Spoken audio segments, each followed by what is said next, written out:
Hello everyone, and thank you for joining me here today. My name's Grace Russell, a recent biochemistry PhD graduate, and I'm here to explore the topic of which hydrogen-based therapy is likely to be most effective, pure hydrogen technologies or oxyhydrogen, also known as Brown's gas, therapeutics.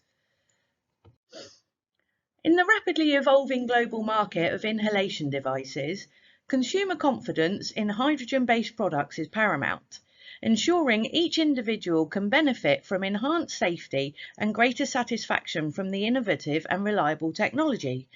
Therefore, we ask the question, which is better, hydrogen or oxyhydrogen?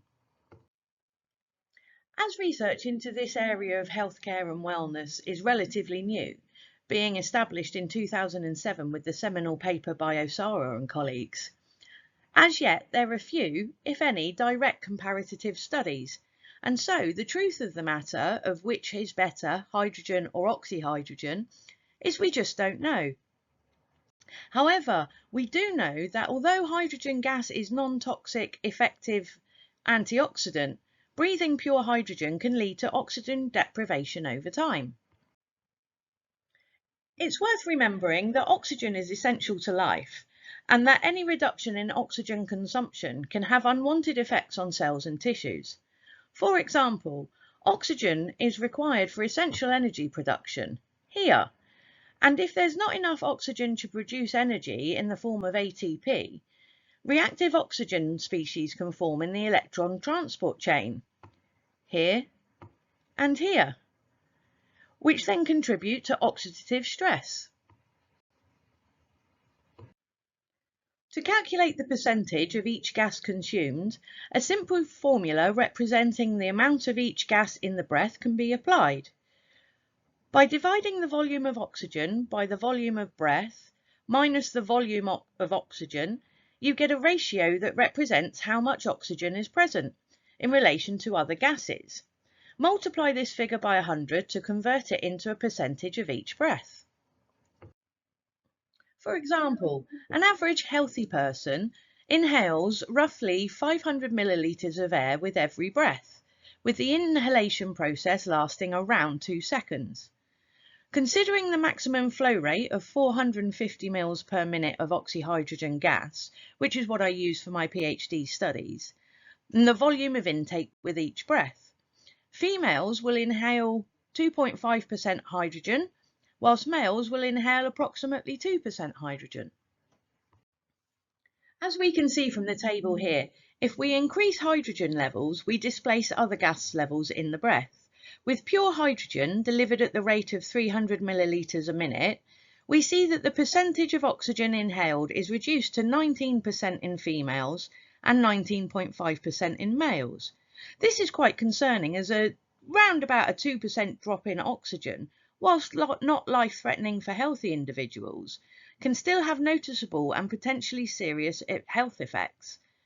And we can see here, when we use oxyhydrogen at the 450 mL per minute rate, that oxygen consumption is actually increased from 21% that we take from the atmosphere to 22% in both males and females.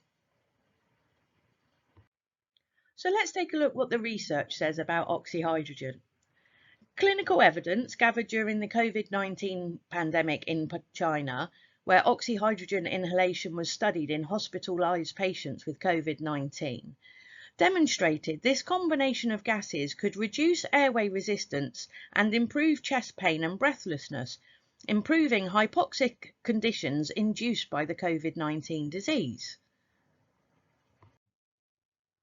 Further studies show that even low doses of oxyhydrogen can be effective in reducing the negative sequelae of disease. For example, this 2-week study reports that as little as 90 millilitres per minute of oxyhydrogen can reduce hypertension in adults.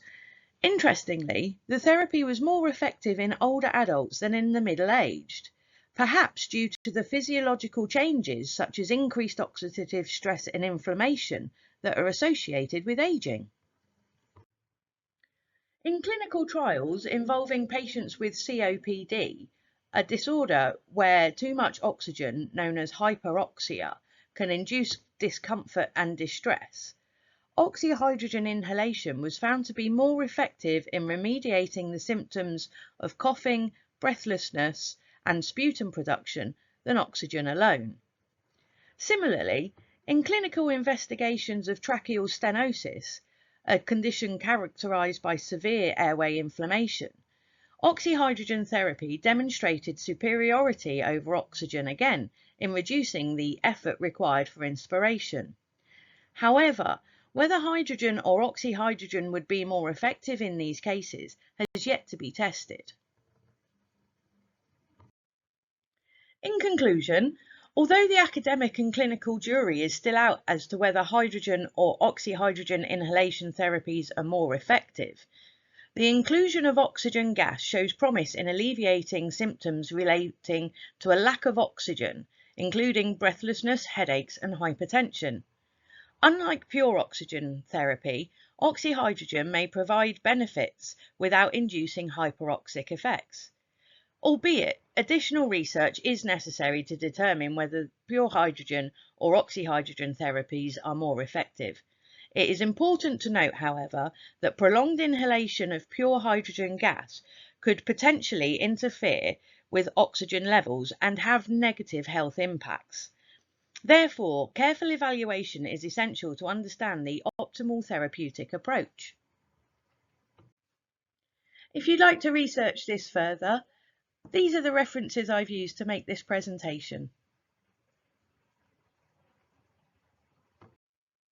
If you've got any questions or queries, or would just like to find out a little bit more about oxyhydrogen inhalation, you can contact us at www.hydrovitality.co.uk, or why not give us an email at office@waterfuelengineering.com. Cheerio!